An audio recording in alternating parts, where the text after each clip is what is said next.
we want to go back to that breaking news, a partial building collapse in New Haven. 8 people are in the hospital tonight after part of a building under construction collapsed this afternoon. It all happened on Lafayette Street as workers were pouring concrete. Channel 3 Eyewitness News reporter Audrey Russo is live near the scene with the very latest. Still very active there tonight, Audrey.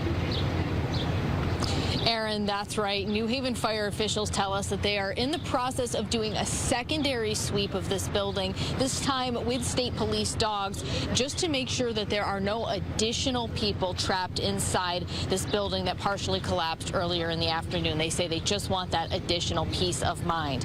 Now, 8 construction workers in total were injured when city officials say a concrete pour overwhelmed the workers 2 stories up.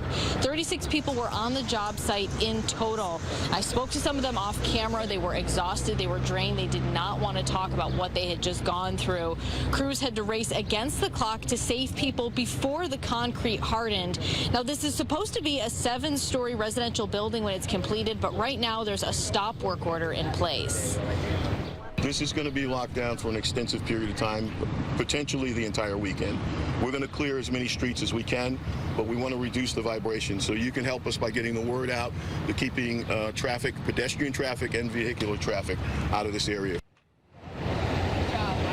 Now, again, a secondary search is underway to make sure no extra people are trapped inside this building. Several construction workers were pulled out. You can see in this picture that was sent to me by a person who lives nearby that a firefighter had to cradle one of those injured workers as both of them were lifted out. Now, RMS Companies leases this building.